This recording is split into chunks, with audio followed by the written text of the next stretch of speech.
Hello, welcome to the stream. How's it going? It's been like what, a week? I see we got meme generator here. Hi, meme generator, and welcome to another Thursday. We're coming to the countdown to my next video, and this one, oof, we'll see how it goes. I should probably, as I'm prone to do every week, remember to use my actual microphone. So, as for anybody who is new to these countdown streams to my new videos, basically what I do is I answer questions from the audience, riff for a little bit, and get you all excited for the next Step Back video that comes out at the end of the hour. So, give me something to get started with. But in the meantime, I'll tell you guys a little bit about some of the things that are going on in the next week. I'll say hello to Jaco, Emil Rockstad, and the Abyssinia Empire. How's life? Life is interesting. Life is fun. I've been... What can I say about what's going on in my life? I play a lot of D&D. Thank you. Cookie likes the shirt. This is the shirt that I made for myself for VidCon. I haven't made them for sale yet, but it's a thing that can happen in the future. So last week, if you guys remember, I had my birthday. I had 2 videos in 1 week, and something really interesting happened when I did 2 videos in 1 week, and that is YouTube really liked it. And so I had a really, really good week, views-wise, subscribers-wise, and everything like that. And so I kind of got addicted to that. And so a few things that happened last week. So first thing, a few months ago, actually, I would say a month ago at the most, I got word that the Vlog Brothers, John and Hank Green, had, through their whole educational thing, had selected my channel for some grant funding. And I got a little chunk of money, and I was able to buy some new graphics and some other things. So one of the things that this video that comes out this week has is the new graphics. If you've seen my actual channel page recently, you'll see that the graphics have been updated. And you can thank Nick Nimmin over at Tuber Tools for making those. They're pretty cool. And I was able to purchase those. I was able to purchase a year-long subscription to Storyblocks because they were having a really big Black Friday sale. So for about $90, I got access to like stock video footage for a year. Let's see how much people like those. They've already been in a few videos, but that's one thing that the Green Brothers have purchased. And very recently, I was thinking about what I'm going to do with this information that came out of last week, where I made a video on Monday and it performed really well and people really liked it. I've also been streaming a lot, and you guys seem to like the streams, yeah? I think you guys are here in the streams. You obviously have a little bit of an affinity for the stream. So I decided to marry those two ideas and think, well, what if I did 2 videos a week, and on Mondays I made some sort of content that's something that I can put together quick. Something that's more like a Vlogbrothers video, or say a Matt Colville video, or if you guys know The Cynical Historian, one of the cynical diatribes. And so I thought that I would put together some videos to come out on Mondays. And so I had to use another chunk of my Vlogbrothers money and make a purchase. And so I now have this wonderful little gizmo. And I'm going to, at some point, put it on a tripod on my desk, and I'm going to make some not scripted, outlined, sort of less scripted, more like talking off the cuff about a subject with maybe a little bit of research done, and try to make something that's a bit faster with a quicker turnaround, so that I can make, hopefully, what'll be 2 videos a week, one on Monday, one on Thursday, and also try to have more quick turnaround time. And so I've been thinking about making like things that are a bit more topical, things that are explaining things that are going on in the world, and try to give it from the historian's perspective and try to get that out alongside with the regularly scheduled Step Back content, which will always be available on Thursday afternoons. What do you guys think of that?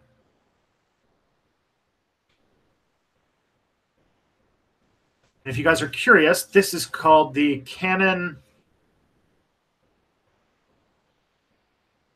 Oh god, I threw out the box. It's something called the something 800.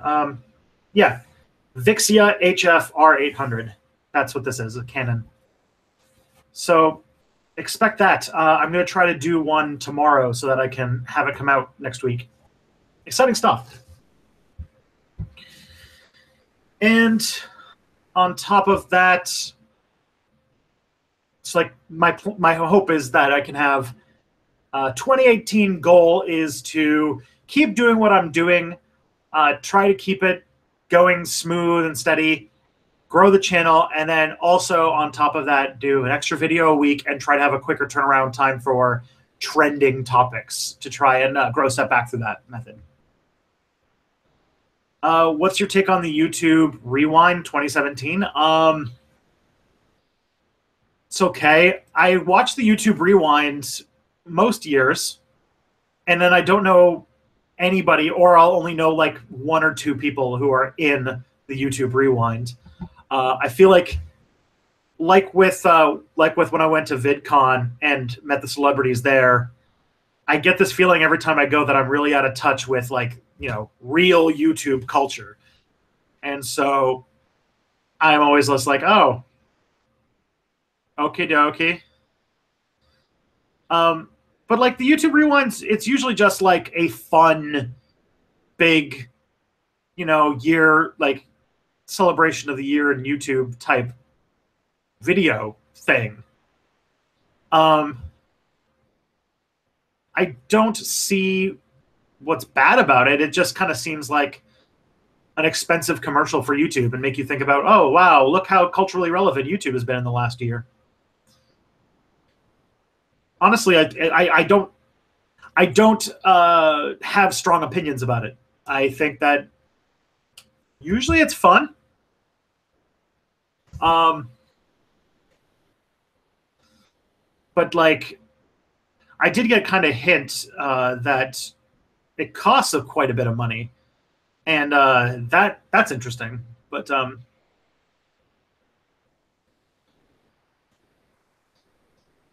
so that's I mean, it's a fun thing. All right, so Mac Writer is asking, what is the subject of today?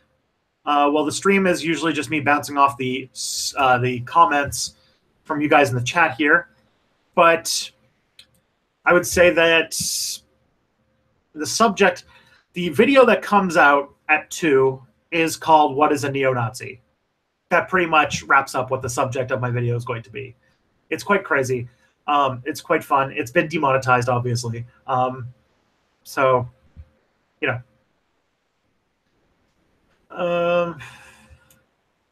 Phil Lopt, Papa Lopt. I'm sorry I don't remember you, but my opinion on Vsauce is that they're usually pretty good. I like Vsauce. I find the content fun to watch and really entertaining. And I do feel like Vsauce 2 is my favorite of them, but gets the least amount of attention, and I think that's a little sad. What is your opinion on the new features introduced in YouTube? I did not expect you to scrutinize the video, but more or less just to where your sentiment lies. New features added to YouTube, do you mean like the community tab?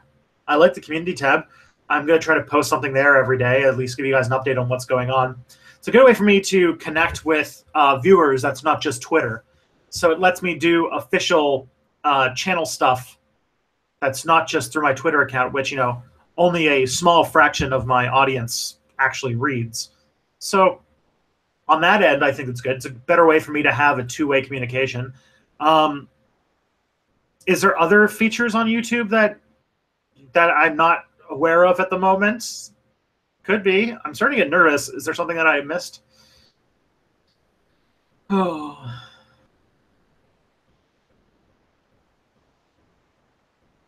Well, the other thing too is that if there's one thing going on is that playing D&D tonight, as I do on Thursday nights, and last week I committed a little bit of a murder, so we'll find out what happens to me after that. Is there? I'm trying to think what new features they've added to YouTube. Do you think that if Hitler wouldn't have attacked Russia, the war would have been won by Nazi Germany? Probably. From what I recall about World War II, the Germans basically, before they invaded the Soviet Union, were like at war with the Allies, but the Allies weren't like super like involved in getting doing anything about the war. Like I remember that I could be wrong on this, but I think I remember that the opening like almost year of World War II is almost marked by an eerie calm because the British were more interested in maintaining their colonies and fighting the Japanese. And most of the countries that Germany was invading more or less had capitulating governments. And so for the most part, I imagine that if Germany had never invaded the Soviet Union, it probably would have ended at some point, just with like a lack. It wouldn't be considered like the big, great world war that everyone else thinks it is. It would just kind of calm down, and the Germans would probably end up being like. The Germans would pretty much end up controlling most of mainland Europe because everybody around them were fascist puppet states. And then there probably would have been a lot of internal dissent because fascism is terrible.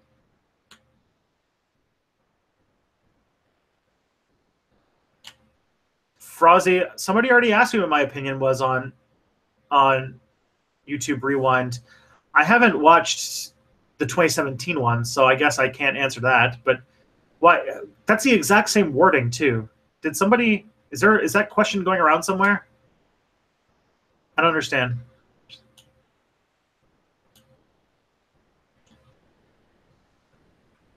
Am I missing some sort of aspect of the YouTube Rewind 2017 thing? Do I have to go and watch that in order to understand what's going on?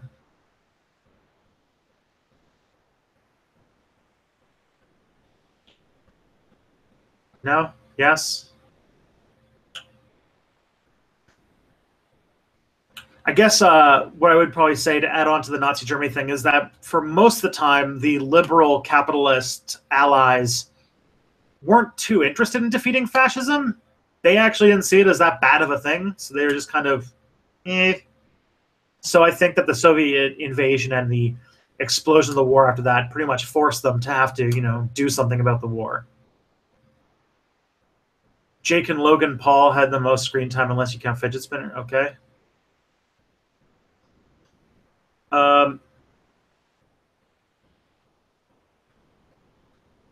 Do you think that Western liberal democracies are in a state of decay?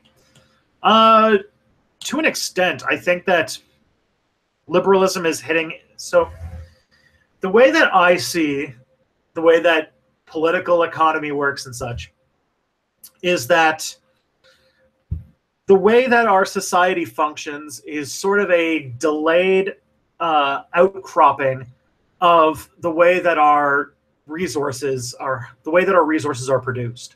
So in an agrarian society where control over land, when most of human effort is used to do farming, then the people who have power, people who control things, are the people who have domination over the most amount of land. And this is why you see feudal type empires everywhere you have a predominantly agricultural society. You move to an industrial society, or proto-industrial into industrial society, it then becomes a society that's more interested in resources from other parts of the world without having to worry specifically about land. Because the more land you have, the more micromanagement you have to do. And when you have factories, you have to do a lot of micromanaging of humans because people don't like working. No one does. And so then the goal is to have as little physical territory as possible, but have like access to as many resources as possible. And that's when you have things like what we would call liberal capitalism or early liberal capitalism.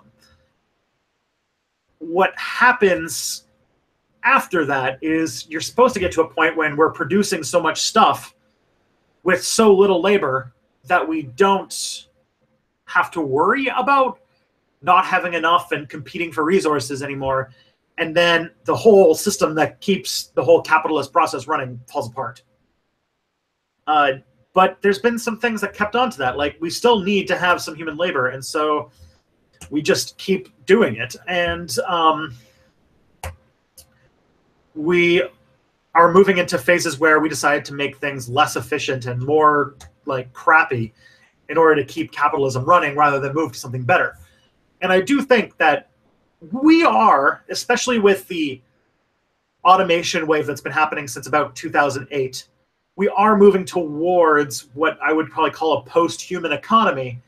And in a post-human economy, capitalism doesn't really work. But the thing is that there's always a delay. And so the government still acts like it's a government of industrialized society, like it's just an industrial country. And that's not the economic reality. And so you have more and more friction happening right now as the way that we run the world is getting more and more out of touch with how the world actually works. And that's when you have like a lot of friction and a lot of damage. And that's why you have like extremist right-wing politics making a rise, because people are, you know, desperately playing hungry hippos for the last little bit. So it's bad.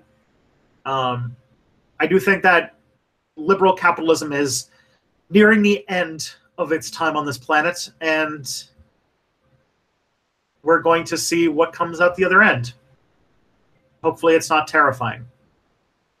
Are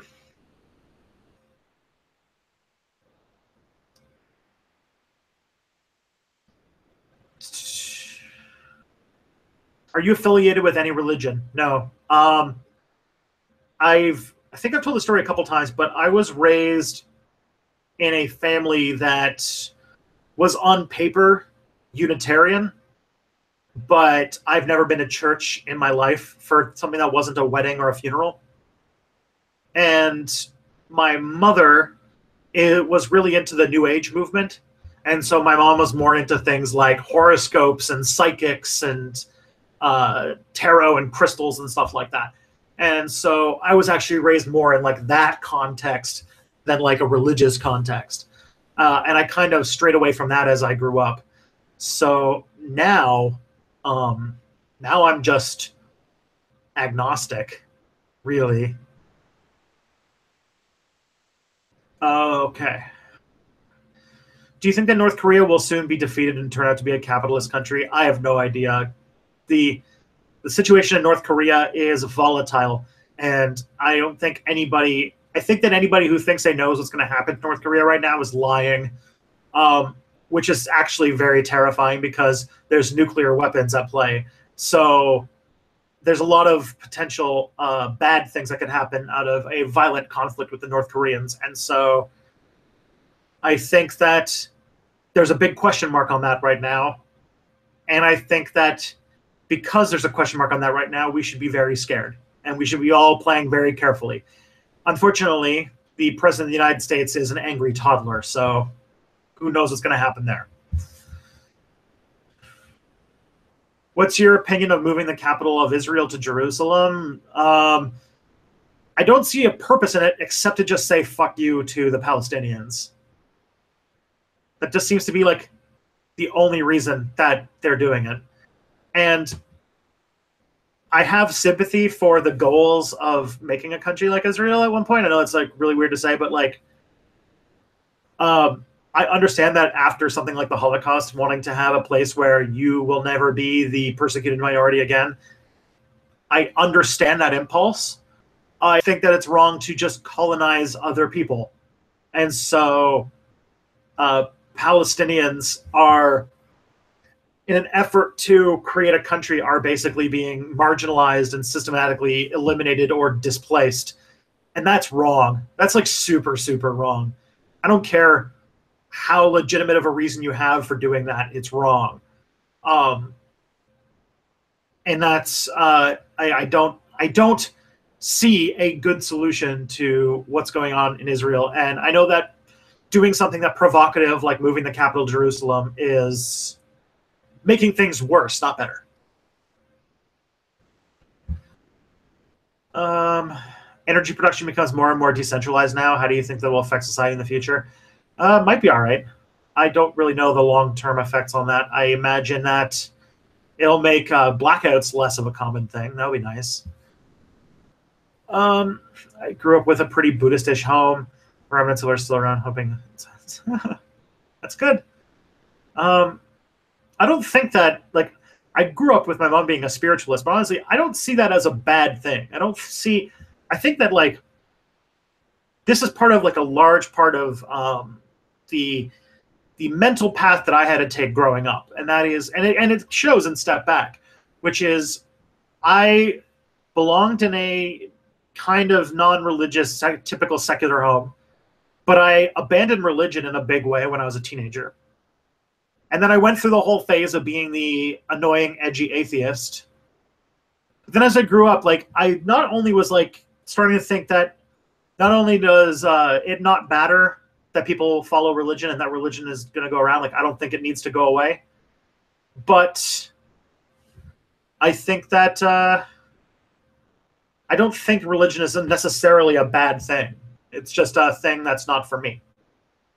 And I feel like more people who do not consider themselves religious should consider that a little bit more. Do you think government should reinvent themselves to adapt to this post-industrial area? Given how slow governments change and things adapt, it seems very hard to. Yes, El Galicki Band, you are exactly on board with what I'm trying to say. This is what I've been warning about. We do need to reimagine things. I think that we need to, as we economically change, we need to get away from like what government means and try to move toward or move away from the sort of, these are the lines I've drawn around my territory, so therefore it's mine type thinking, and actually move away from the idea of countries and governments as a concept. But that's difficult. What's your opinion on radioactive waste? The stuff that we make is not as dangerous as people make it out to be, and there are a lot of safe places to put it away. And even if there aren't, we are quickly working towards discovering ways to use that nuclear waste for useful purposes, i.e. to generate more radioactive power in the not too distant future. So it's an overblown problem, to say the least. What's your opinion on Trump? He drifts towards being a completely incompetent boob to being a real and present danger to the integrity of American democracy, what little was left. I think that Trump, in the long term for America, has done a lot to expose the glaring holes in the way that the American democratic process functions. He basically exploited everything that is unhealthy about America to get elected. And I hope that in the long term, we can decide that Trump will teach us the lesson that we can't just go back to politics as usual. Unfortunately, I worry that once Trump is out of power, we'll go back to exactly politics as usual, and we'll never learn our lesson, and things will just keep getting worse. How are these countdown streams going? So far, so good. I end up getting about 30 people coming into the stream, and then I put you all to my video, and I think that it gets me a good back and forth with my audience, which I really like. Why are they called countdown streams, Doughboy DeVito? Because I do these streams in the hour leading up to when I release a new Step Back video, so that I have a whole bunch of people who are here watching my stuff right when a new video comes out, so you guys can all check it out.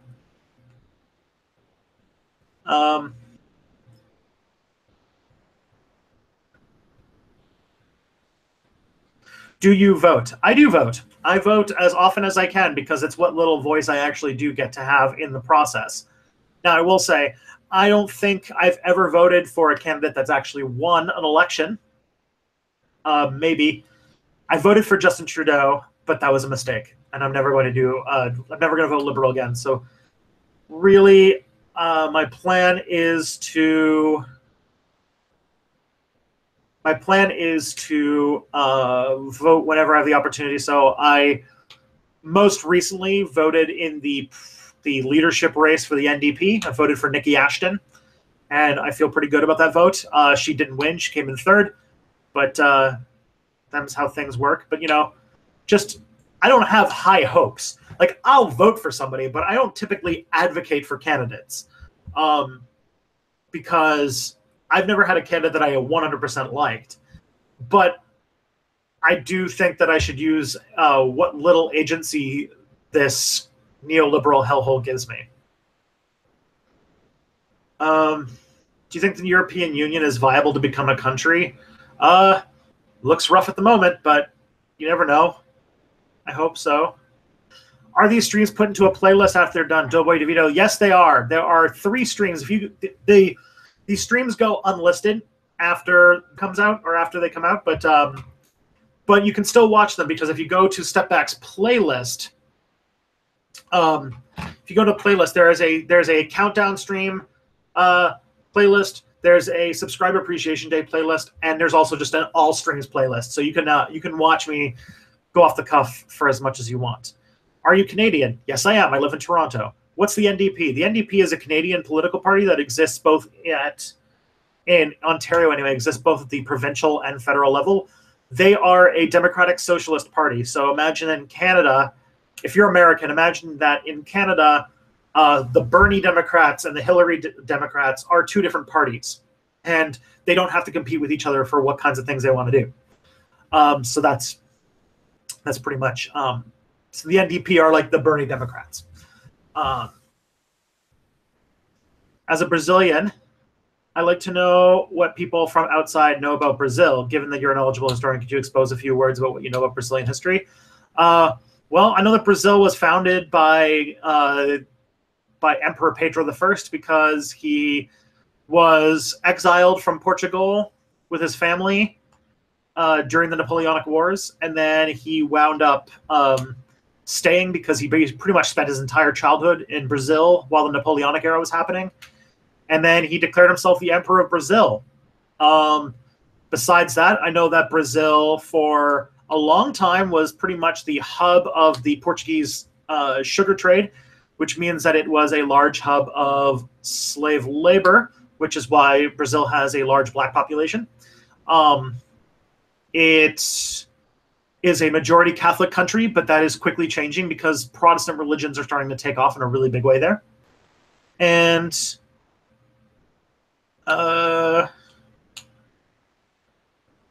it's got the Amazon, it's got, the whole Amazon rainforest thing, and it has a tough struggle between developing territory. I mean, all of Brazil had to be carved out of the Amazon rainforest, and if you want more usable territory, you have to carve down what's like the most important rainforest in the world.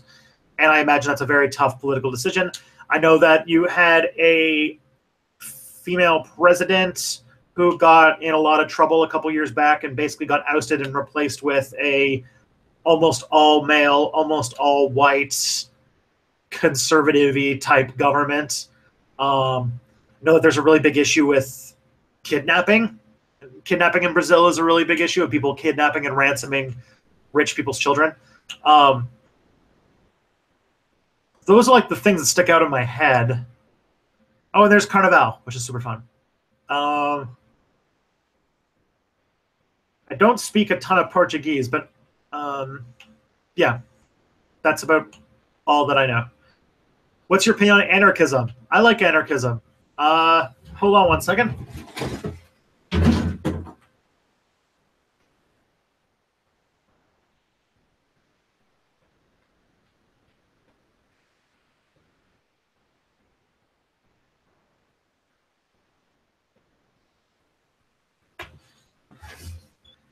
This is what I think about anarchism. I have a copy of The Conquest of Bread. What do people use in the past to show that they're married other than wedding rings? I don't know if they used much of anything. In some societies, like in Indian societies, that's when they usually wear like painting on their face. In some societies, people would change clothing styles. But for the most part, I don't know of anything that really sticks out super strong as a I don't know of anything that sticks out super strong as something that would signify marriage like wedding rings used to do, or wedding rings do now. If I recall, it used to be rather just kind of not super telegraphed. So I've gotten a lot of requests to talk about the Balkans. The Balkans have a very difficult history to unpack because not a ton of it has been written about in English, and I'm dedicated to step back, but I don't think I'm ever going to try and learn new languages in order to make a step back video. But I have plans to do a video in the near future that's going to be a brief history of Eastern Europe because I've gotten so many requests to talk about that region. I just have to do it correctly because Eastern Europeans are very, very defensive of their history. Do people care too much about politics these days? I think that people care too much about politics from maximum zoom. Like, people care way too much about things that are happening right now, and they don't care enough about things that are happening at bigger scales. Like, people are freaking out over whatever the latest dumb thing Trump did, but like, they're not freaking out about the 40, like, they're freaking out about the tax plan that just got pumped out in America, but they're not freaking out over the fact that this is the continuation of a 40-year pretty much process of eliminating the American middle class that's been happening like since the late 70s. And I think that if people thought more in bigger and longer term things, they would get angry over different things and they would not care about different things. Like, I do think that people are way too obsessed with the Russia investigation. I don't exactly think that the Russia investigation is going to unpack into any huge things. Everyone's waiting for like the one big event, but you know, that's just like not like, even if it does happen, the Republicans are right now trying to get a literal pedophile elected. So like, they really don't care about really who's doing what ethically. It's all just ammunition in a game that doesn't mean anything, when really things like the tax bill should make you more angry. Things like the net neutrality repeals are things you should be worried about, not like things like the Russia investigation. Not to mention, it's like America receiving what it's done to other countries a lot over the years.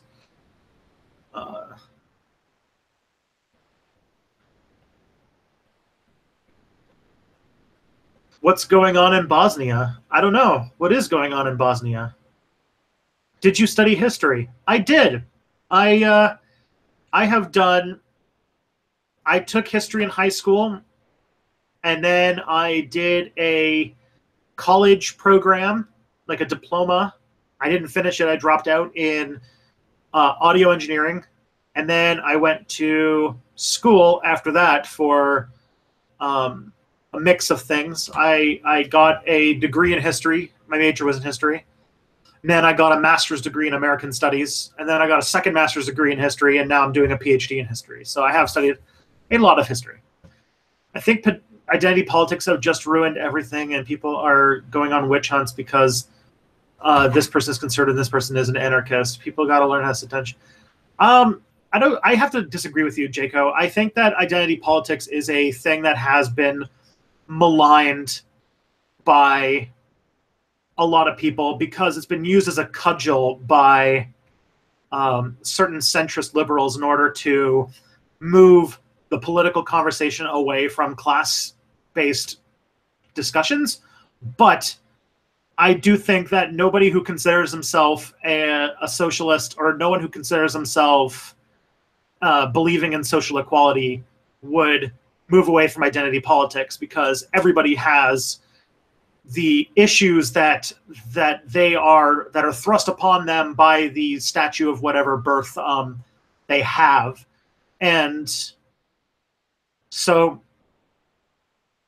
you know, everybody is an activist for different causes. And even though there are bigger class-based discussions to have, I do think that there are a lot of things to do with identity that are just as important things to discuss. I do think that no person really considers themselves a socialist if they're not a feminist. I don't think that anybody should consider themselves a socialist if they don't support like gay rights or trans rights or groups like Black Lives Matter. I think that these organizations are people who are all acting towards the same goals. Just because they are emphasizing or focusing on issues that do not pertain to you doesn't mean that their cause is somehow less important. And yeah, it's all part of a bigger thing, which is rich white people are ruining everything. But it's still like they're still fighting an important fight. And so I don't see why there's so much antagonism towards identity politics. I do agree that people like liberal feminists like Gloria Steinem, who penned articles defending an actual sexual offender, Bill Clinton, are somehow considered feminists. I think that they become piss poor feminists when they're throwing poor women under the bus. And this is kind of where I have my issues with Lefty Poll, is that I think that they've gotten too much of they've ingested too much of the nationalist, racist, homophobic, sexist 4chan poll proper, and they really need to exercise that if they're going to stand out in any meaningful way, because there are things in language that are oppressive, and you do need to deal with that. And like things like, if you're a gay person, if you hear the word, if you hear like, the word that starts with F that is offensive to gay people, it's that by hearing that word, even though it doesn't affect you, it affects at least enough people who see that word as a constant reminder of their experience every day of being attacked, damaged, and victimized. And it's a reminder of their victimization. And I think that people who are comfortable, people like me, don't appreciate enough what their experience is like. What's your opinion on George Orwell? I like everything he's written. I think that he was anti-totalitarian in the best way possible. I feel like every single one of his works are pretty important. I do think that he's being misused by the right, because the right totally doesn't get what Orwell's points were about. I think that the right, if they want to talk about Orwell, they should read his work. Like, I think they should read 1984. They should actually read Animal Farm, and they should actually read Homage to Catalonia. Because it's very obvious when they try to say something that is Orwellian, they obviously haven't read it. Uh, you consider yourself an anarcho-syndicalist, and I'm from Right Austria. Well, I consider myself pretty much an anarcho-syndicalist, and I live in center-right Canada, so I kind of feel your pain. But Austria, yeah, Austria's in a rough shape, if I recall. They're like the fact that they like are doing stuff like building fences to keep refugees out and stuff like that. Like that's just unpleasant. That's just it just goes against so much of what humanity is for. I'm surprised people are doing it.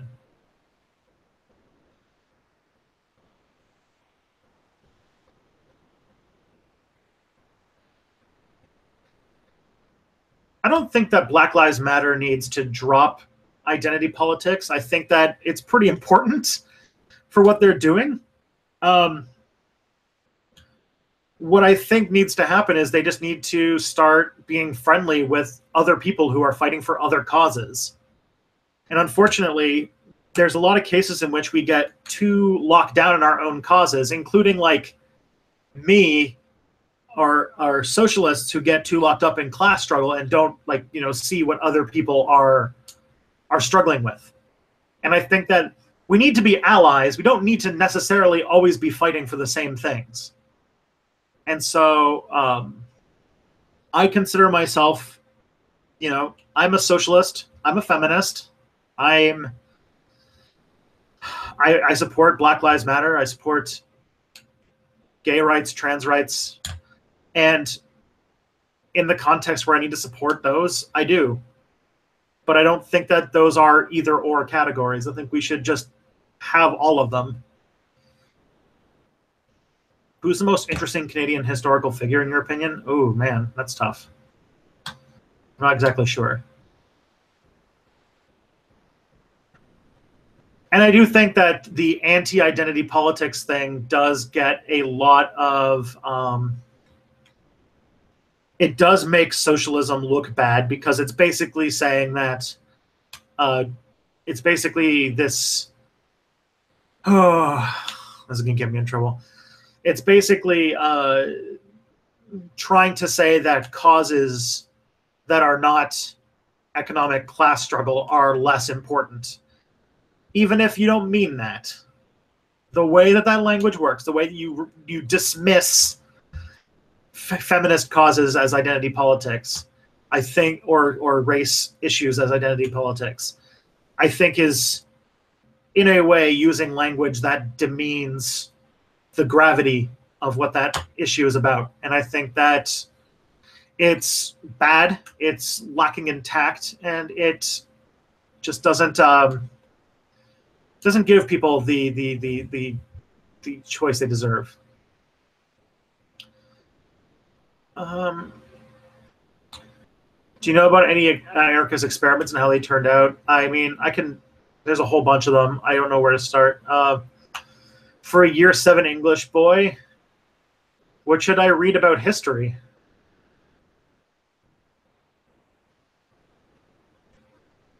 I'm not exactly sure what you mean by that. What should I read about history? You should read whatever history interests you. I think that the best history that you can make, the best history that you can read is the one that you find interesting. And from there, you can branch out and try other things. But I think that the best way to get into history is to start with something that you enjoy. I would say that if you're going to do that, if you find yourself in a situation where all you're reading about are men who are kings and emperors, and you see a lot of books with maps with arrows on them, that you should try branching out a little bit.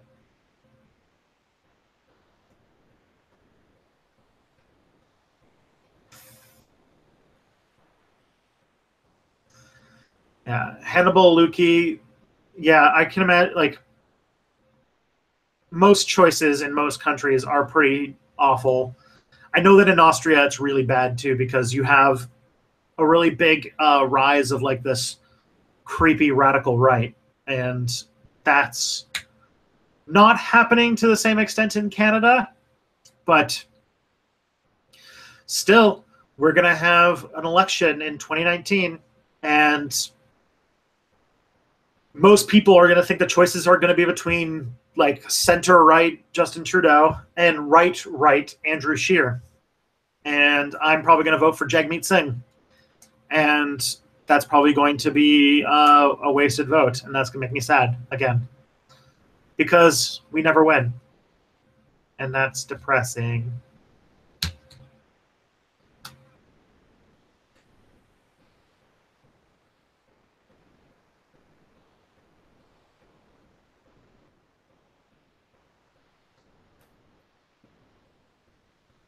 What do you think Marx got right, and what did he get wrong? I think that Marx, if there's one thing that Karl Marx said that was very, very poignant and something that always sticks out to me, it's his theory of superstructure and base. That whole thing I told you about how society is designed to be based out of the way that we make objects, and it's always lagging behind, and so there's like a tension. And when it's more behind, there's more tension. When it's less behind, there's less tension. That comes from Marx. And I think that that is the best part of Marx's writing. It's the part that sticks with me the most.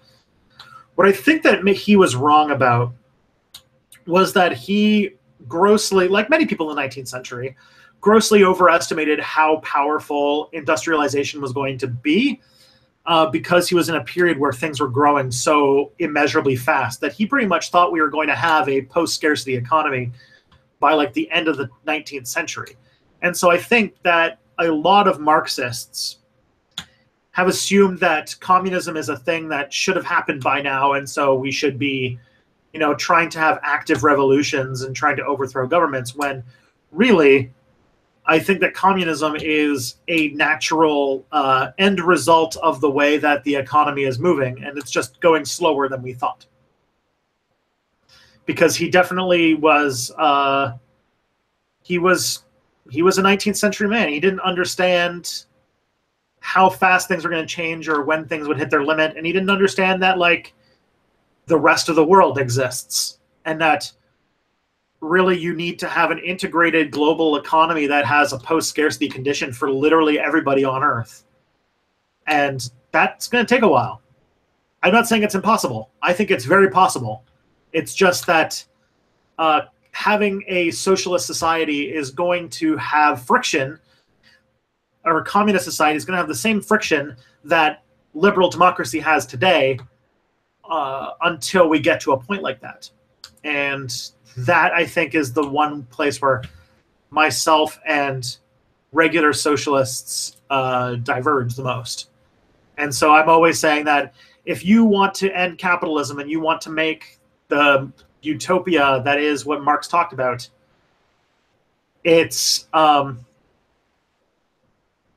to be like it's basically invest in automation and invest in technology, because that's the way we're going to change things. As humans, are we just hardwired to be biased towards things we already like? Like, yeah, the internet makes finding things incredibly easy. We don't even need an external filter to be in a bubble. Yeah, it's true. I think that people have been living in quote-unquote bubbles for their entire life. I don't think that the whole like internet bubble thing is as big a deal as people are saying it is, and I think that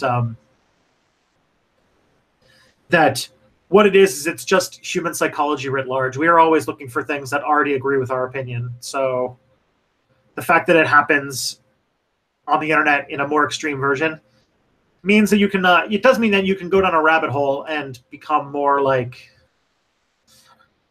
extreme, but I think that we were much more passive in the past, and I don't think that was a good thing.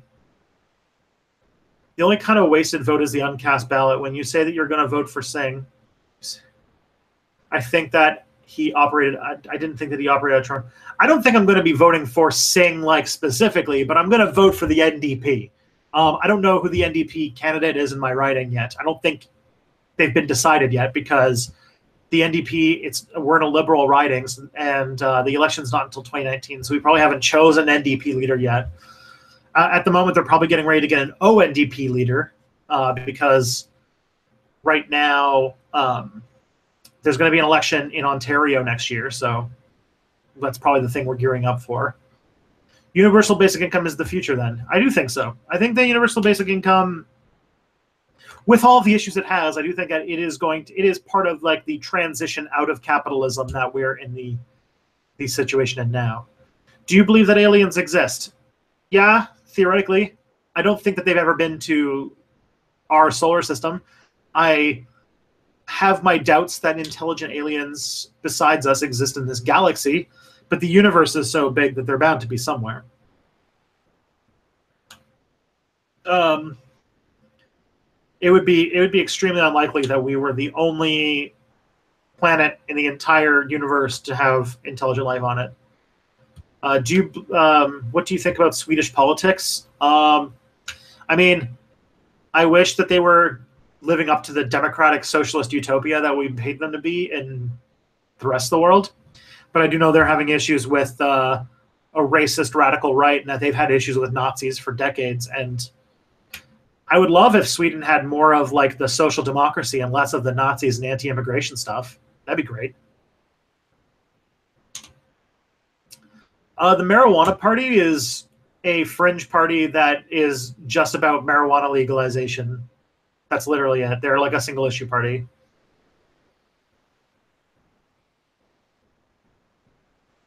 I like that Sweden has a lot of good social programs, and it has a lot of I like that, equality and stuff. I like that they have an expanded definition of rape, for example, so that they can help with sexual assault, and that's why they're the rape reporting capital of the world. Could you detail the problems of universal basic income you just mentioned? Yes. There's a really great video on it that is outlined that outlines it much better than I could do at this moment. But which is by Bad Mouse Productions. So if you want to get like a better take on it, you can go to Bad Mouse Productions and watch his video on basic income. But the main gist of it is that for the longest time, when it comes to capitalist labor relations, our ability to do work, our ability to be the work, the energy that makes the economy run, and the potential to withhold that energy by the form of strikes is an important part of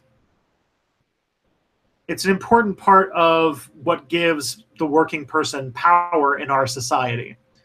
And if we had a universal basic income, we are basically embracing a move towards part-time, flex time, contract work that will likely never be unionized without much benefits.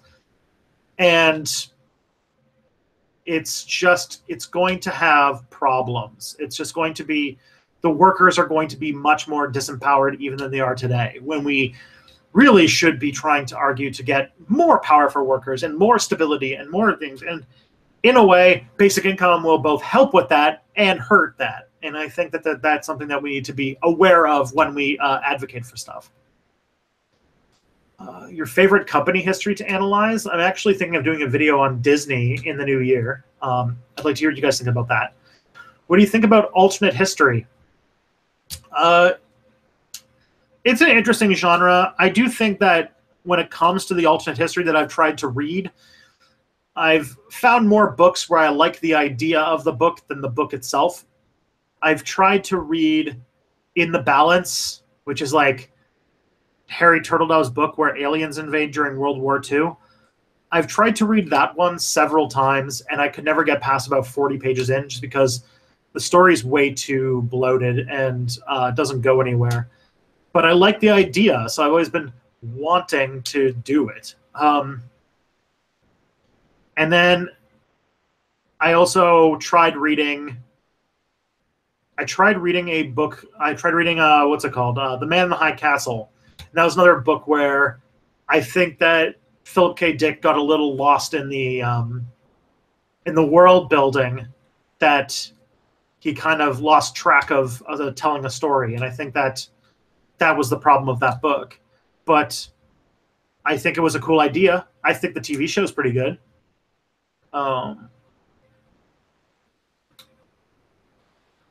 Disney, great, if not sugar-coated. My plan is to do it non-sugar-coated. I think that it'll be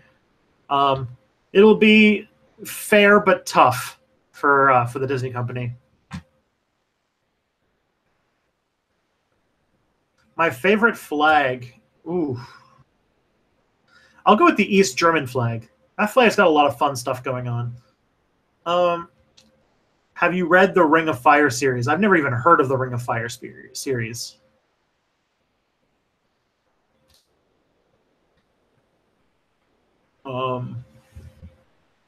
If you guys want to know, I always have a fiction book going, but I always typically stop reading it for a while and read something else and come back to it. I'm currently reading a book, a mystery novel called Silent Victor by J. Daniel Sawyer. And J. Daniel Sawyer is a friend of mine. He's an author who, he's a really good author, and he has this this series of mystery novels that I like reading every once in a while. And so, Silent Victor, that's the book I'm reading now. Is there any society that you have a special admiration for due to their history? Oh, geez.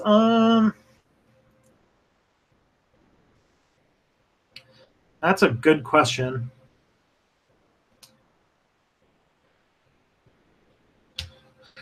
In some ways, there's no country that I can think of that hasn't done something that's admirable, followed by like 10 things that are awful. Like, sometimes I think that the Soviet Union gets too hard of a shake because like they were a society that did stuff like invest in like the most beautiful parts of their society were things like their like subway cars or subway stations and stuff. And I think that says something about the priorities they had as a society. But then they were also a totalitarian dictatorship, and now they've gone down like this horribly like racist nationalist like crap. There's an old Spanish flag that has purple, I think. I haven't seen any of the old Albanian flags.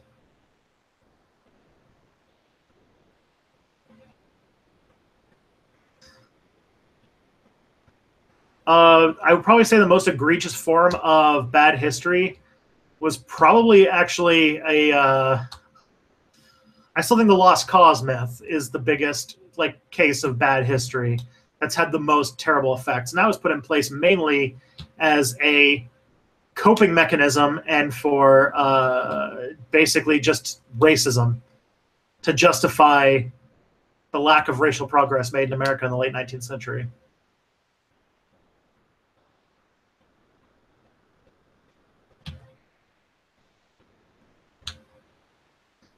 For W.R. Costin, I'm actually not sure what... I know that it's happened.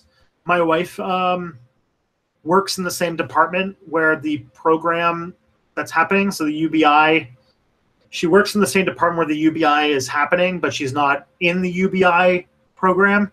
And even if she could say anything about it, I wouldn't be able to say it in the stream. But I haven't heard anything about how it's going.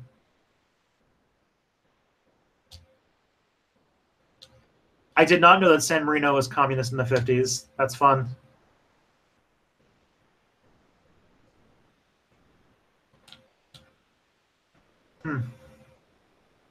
That's a very strange, like, pitch for a novel.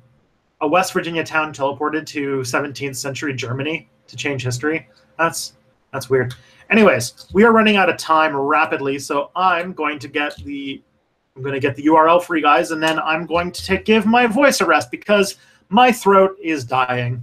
So let me just get that link right for 2 o'clock. I'm not saying I'm against universal basic income. I think it has more good sides and bad sides, but I do think that it's I do think that to say it has no downsides is to be naive. All right. We're getting close. Let's see. Anyways, I want to thank you guys so much for coming out. I hope you enjoyed the new video. It's about neo-Nazis. I know that a lot of you guys are going to like that. So there's the link. And you guys have an amazing afternoon. Cheers.